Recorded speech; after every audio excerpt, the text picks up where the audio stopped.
حسبنا الله ونعم الوكيل، نعم المولى ونعم النصير. بسم الله الرحمن الرحيم. الحمد لله رب العالمين، والصلاة والسلام على رسوله الكريم وعلى أهل بيته الطيبين الطاهرين المعصومين المتقين المحسنين، ولا عقبة للمتقين.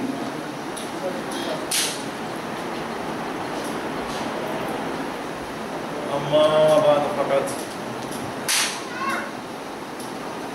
قال أمير المؤمنين علي بن أبي طالب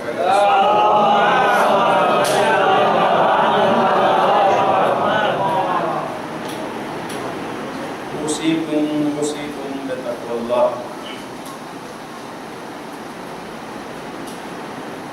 معزز سامعین کرام، نماز یاروں اور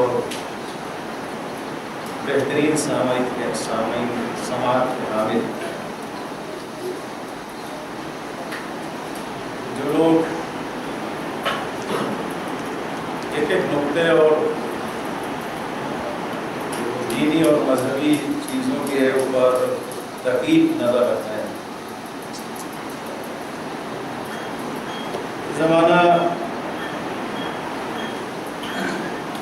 یہ حالات ایسے ہیں، ذرا سا بھی اگر آپ واقع ہو گئے باقی لوگوں سے پیچھے رہتے ہیں. مولا کائنات علی بن ابی طالب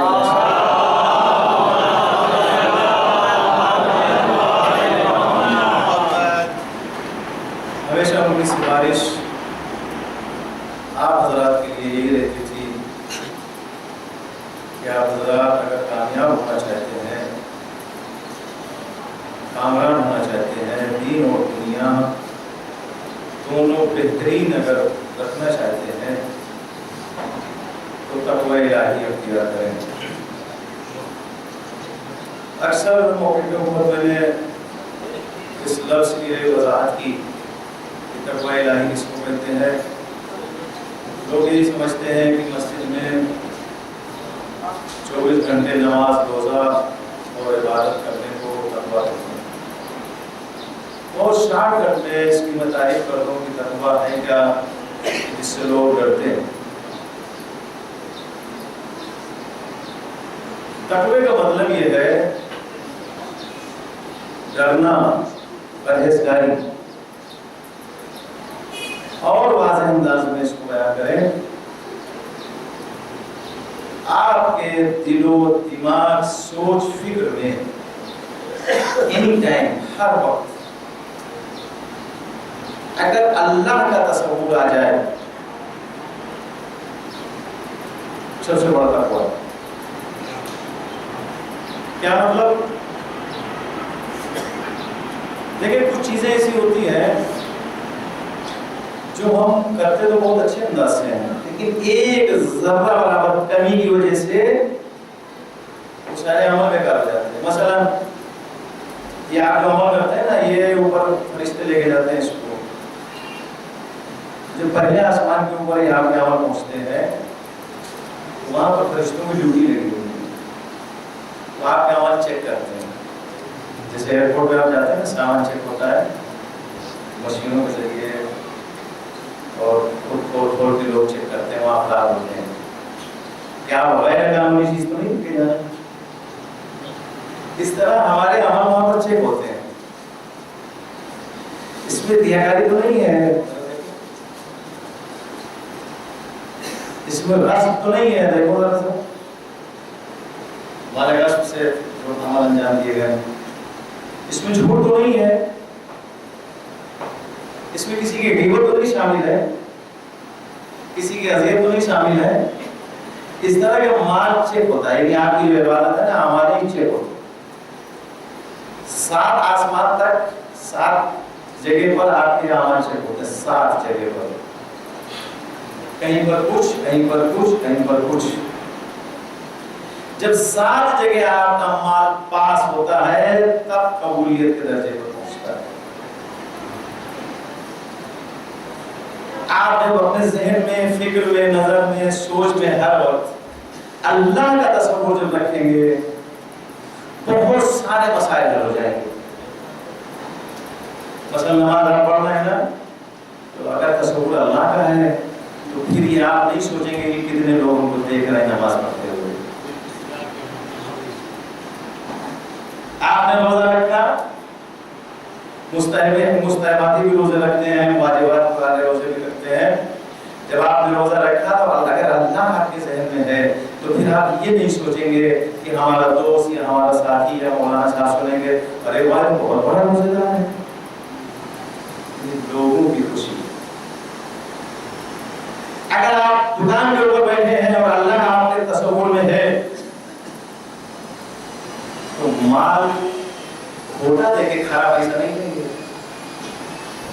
کم دوڑ کے آپ کاسبی نہیں کریں گے، جھوٹ بول کے آپ تجارت نہیں کریں گے، جھوٹی قسم کھا کے آپ تجارت نہیں کریں گے. پھر تجارت ویسی ہوگی جیسے میسن میں تمار کرتے تھے اور میسن کی دکان پر تاہی تجارت کرتے تھے. مولا کائنات نے کچھ چیزیں بتائی ہیں آپ کے اصول زندگی کے لیے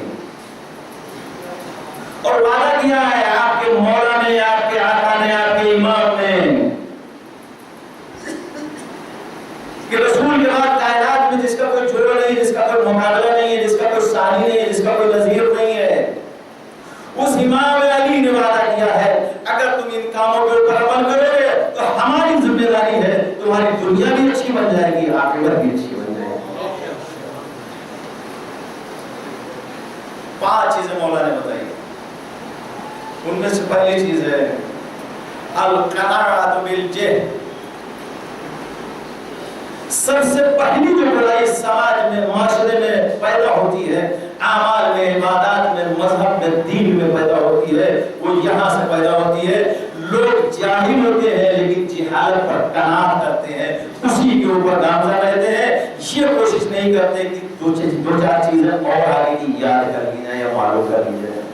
اگر اذان غلط ہے تو بڑھاپے تک غلط رہتی ہے. اگر اقامت غلط پڑھ رہے ہیں تو بڑھاپے تک غلط پڑھتے رہتے ہیں. اگر نماز غلط پڑھ رہے ہیں تو بڑھاپے تک. اس لیے کہ اتنی شرم آتی ہے کہ مولانا کے پاس جا کے بیٹھ کے اقامت صحیح کر لیں. ارے طالب علم کو وضو کرنا سکھائے گا. حسنین علیہ السلام بچے تھے، پیر مرد تھا، بوڑھا تھا، وہ جانتا بھی نہیں تھا کہ امام ہے، اس لیے کہ مولا کائنات کا زمانہ تھا. اس کو کیا پتا کہ امامت ان کے پاس آنے والی ہے، لیکن اس کے باوجود اس کے اندر جہالت کی قناعت نہیں تھی، جہالت کے اوپر رکنے کا اس کے اندر ایک مادہ نہیں تھا. اس کے اندر ایک ایسا مادہ جاگ اٹھا تھا کہ اگر بڑھاپے میں بھی کوئی جانکاری دے، کوئی معلومات دے تو اس کو حاصل کر لی جائے. ایک شخص تھے، اس لیے کہہ رہا ہوں کہ بعد میں اتنے بڑے مجتہد بنے ہیں کہ اپنے زمانے کے مائے ناز مجتہدوں میں سے تھے. 40 سال کی ان کی ایج تھی، جانور چلاتے تھے، بکریاں چلاتے تھے. ایک دن وہ تھک کے ایک سائے میں بیٹھ گئے. وہاں کے اوپر جھرنے سے اوپر سے پانی ٹپک رہا تھا. ایک جگہ پر زیادہ پانی نہیں ٹپکتا تھا، ایک بوند ایسے ٹپکتا تھا. ایک بوند پڑتے پڑتے انہوں نے دیکھا پتھر میں سوراخ ہو گیا تھا. وہ یہ پانی اتنا نرم، اتنا نازک، اتنا ملائم، ایک بوند پڑتے پڑتے اس پانی نے، اس نے نرم نازک پانی نے لگاتار پڑتے پڑتے اس نے پتھر میں سوراخ کر دیا. تو نہ صحیح کہ 40 سال کی ایج ہو یا 50 سال کی ایج ہو، اتنا پڑھوں گا کہ سارے علم حاصل کر لوں گا. اور باقی اتنے انہماک کے ساتھ جب بھی وہ کتاب پڑھتے تو وہی ان کو پانی کا قطرہ اور پتھر میں سوراخ یاد آ جاتا تھا. اتنا پڑھے کہ اپنے زمانے کے بہترین مجتہدوں میں سے ہو گئے. آج کل سب سے زیادہ برائی ہے وہ اس لیے ہے القناعۃ بالجہل. اپنی جہالت میں باقی رہتے ہیں، لوگ حاصل کرنے کی کوشش نہیں کرتے. ارے تو ہم باپ دادا کے زمانے سے کرتے چلے آئے. مولانا صاحب آپ نئی چیز بتا رہے ہو کیا؟ نہیں، آپ کے باپ دادا کو بھی ہو سکتا ہے پتا ہو، آپ کو بتایا نہ ہو. یہ ہو سکتا ہے ان کو نہ پتا ہو. رسول اسلام نے جو اسلام پیش کیا، کیا اسلام کوئی نیا اسلام تھا؟ یہ وہی اسلام تھا جو آدم لے کر آئے تھے، یہ وہی اسلام تھا جو نوح لے کر آئے تھے، یہ وہی اسلام تھا جو موسیٰ، عیسیٰ اور حضرت ابراہیم لے کر آئے تھے۔ لیکن ایک نبی سے دوسرے نبی کے درمیان 500 سال کا فاصلہ تھا۔ اس 500 سال میں اسلام کے اصلی چہرہ بگڑ گیا تھا، اصلی دین الہی مٹ چکا تھا۔ اب جب رسول دین الہی کو پیش کر رہے تھے تو لوگ کیا کہہ رہے تھے؟ نہیں، ہم اپنے آبا و اجداد کے دین کے اوپر باقی رہیں گے، یعنی بت پرستی۔ تو جب دو علموں کے بیچ میں فاصلہ ہو جاتا ہے تو مذہب بگڑ جاتا ہے۔ رسول کے بعد کیا ہوا؟ 25 سال تک جب علم کا فقدان ہو گیا، علی جیسا عالم جب گھر میں بٹھا دیا گیا تو معلوم ہے کیا ہوا؟ علی جب وہی دین جو رسول اسلام کا تھا لوگوں کو اسلام میں پیش کرتے تھے تو لوگ کیا کہتے تھے؟ علی کوئی نیا دین لے کر آئے ہیں۔ یہ نیا دین نہیں تھا، یہ اوریجنل دین تھا، اس سے پہلے تم نے بگڑا ہوا دیکھا، ابھی بنا ہوا دیکھا ہے۔ تو برائی جگہوں میں سے، اعمال کے برباد ہونے کی جگہوں میں سے ایک چیز ہے القناعۃ بالجہل، اپنی جہالت کے اوپر باقی رہنا۔ اگر انسان اس کو چھوڑ دے تو ہر چیز میں آگے بڑھ سکتا ہے۔ دوسری چیز ہے البخل بالفضیلت۔ چھٹے امام ارشاد فرماتے ہیں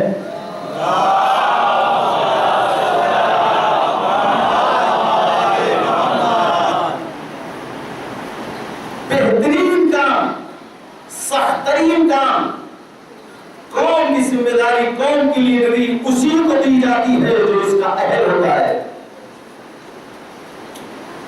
ایک فقیر اگر کسی کے دروازے میں جاتا ہے، وہ فقیر اپنی مرضی سے نہیں جاتا ہے بلکہ حکم خدا ہوا ہے کہ تمہارے دروازے پہ جائے، تم کو موقع مل رہا ہے اس کو صدقہ دے کے فضیلتیں لینے کا۔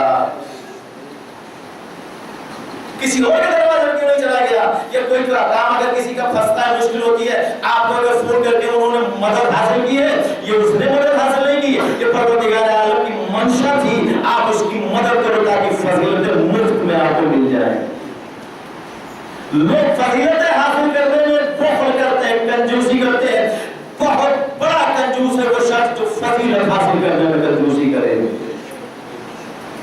کبھی کبھی فضیلتیں آپ کو مفت میں ملتی ہے، ٹھوکر میں ملتی ہے، بغیر پیسے، بغیر مشقت کے ملتی ہے۔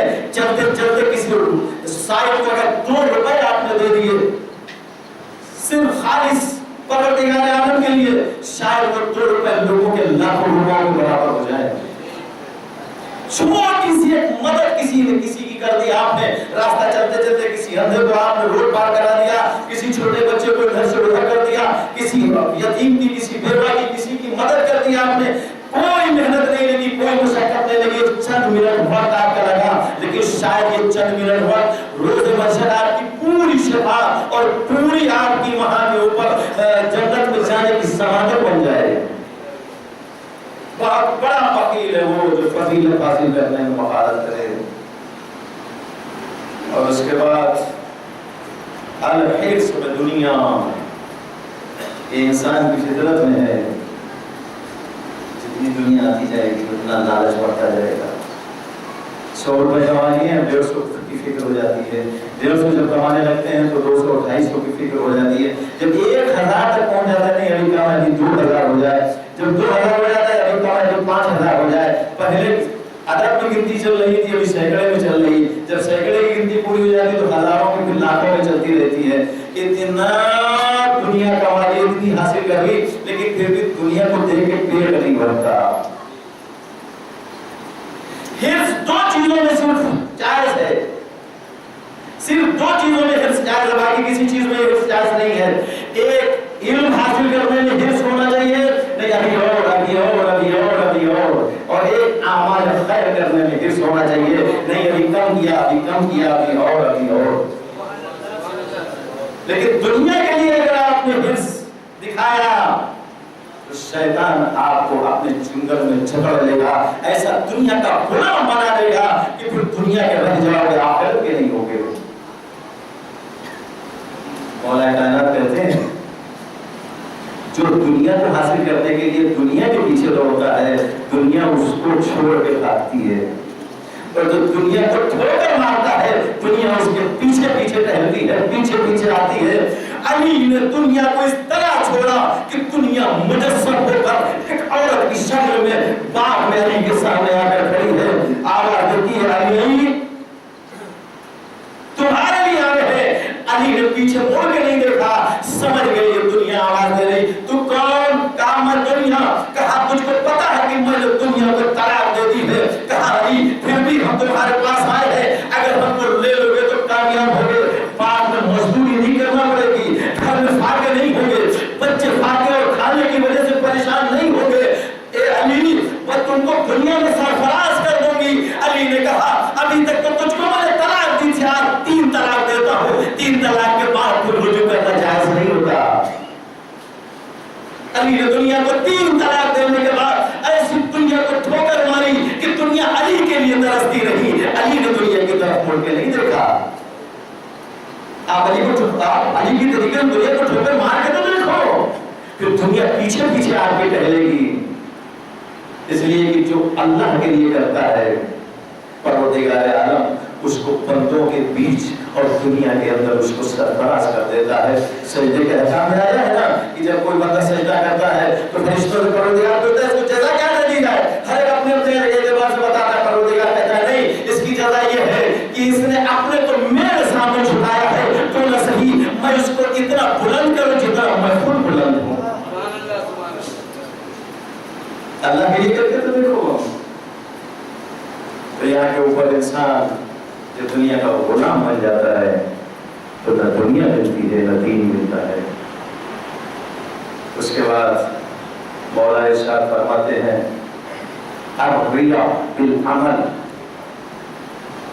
بہت سارے ہمارے کام ریاکاری کی وجہ سے برباد ہو جاتے ہیں۔ جہنم میں اکثر لوگ رہیں گے بڑا بڑا عمل نیک کاموں کا عمل لے کر جہنم میں جائیں گے، معبود اس میں تو نمازیں بھی لکھی ہیں، اس میں تو صدقہ بھی لکھا ہے، اس میں محرم کی بڑی بڑی مجلسیں لکھی ہیں، بڑے بڑے کھانے ہم نے بتائے تھے، بہت کچھ لکھا ہے، رمضان کی افطاریاں لکھی ہیں، بڑے بڑے بھٹے لکھے ہیں۔ اس نے سب ضائع کر دیا، کہا ہم نے نہیں ضائع کر دیا، تیری ریاکاری نے ضائع کیا ہے۔ تو بڑا بکرا اس لیے لے کر آیا تھا کہ محلے والے تیری تعریف کریں، تو امام حسین علیہ السلام کو مجلس میں کھانا اس لیے اچھا پکایا تھا، اس لیے بہترین تم نے مانگا تھا کہ لوگ تعریف کریں، بہت بڑا آدمی ہے۔ حسین کے لیے نہیں کیا تھا، میرے لیے نہیں کیا تھا، ریاکاری کے لیے، دکھانے کے لیے، لوگوں کے لیے کیا تھا۔ جو ریاکاری کرتا ہے معلوم ہے مشرق پروردگار کا کیا جواب ہوتا ہے، تم نے جس کے دکھانے کے لیے کیا تھا جا کے اس سے جزا لے لو، یہ میرے لیے کیا ہی نہیں تو میں جزا کہاں سے دوں؟ محرم نزدیک ہے، ابھی کچھ بیان اس کے بھی ہیں انشاءاللہ۔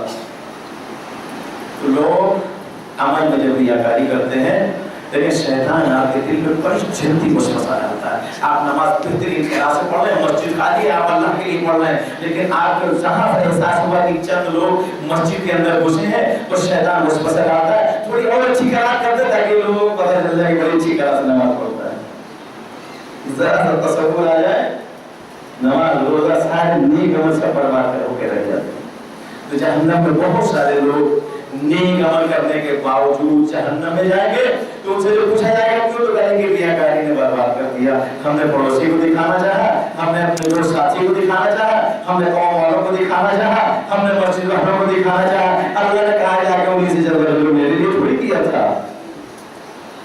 دوستوں، عزیزوں اور میرے بزرگوں، عمل کرتے وقت ریاکاری سے پرہیز کرنا، ورنہ ایسا نہ ہو ساری محنت اور مشقت برباد ہو جائے۔ الاعجاب بالرائے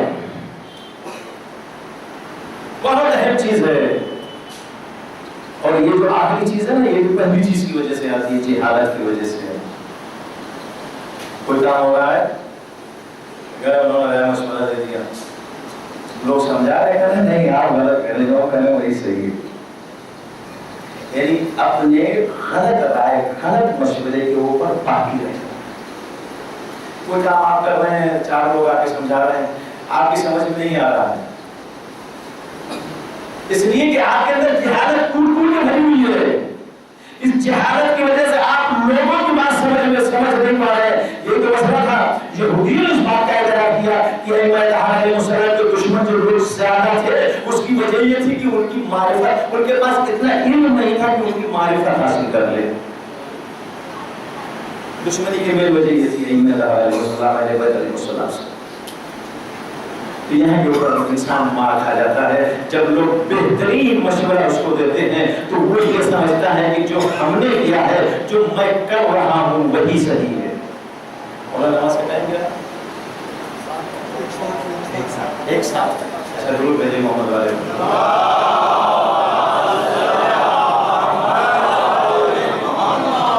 تو اس خود پسندی علیجہ خود پسندی ان اپنے مشورے کے اوپر راضی رہنا, کسی کی بات نہ ماننا, خود پسندی اپنے کام کو اتنا پسند کرنا کہ کسی بات کو نہ ماننا, انسان اس میں دھوکے میں پڑ جاتا ہے. اس کی وجہ سے دنیا بھی برباد ہوتی ہے, اس کا آخرت کے عمل بھی برباد ہوتے ہیں.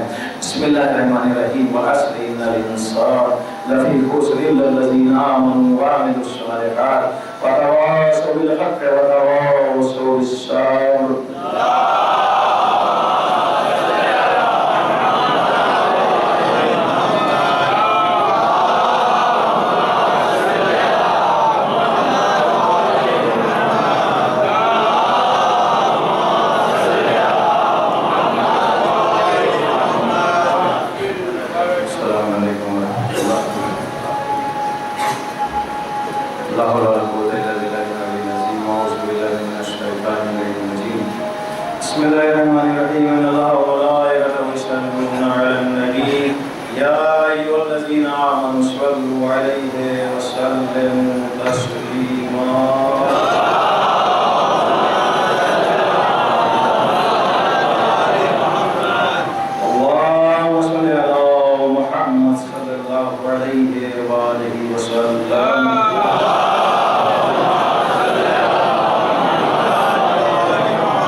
لیکن محرم میں چند سالوں میں جو ہمارے یہاں نئی نئی ایجادات ہو رہی ہیں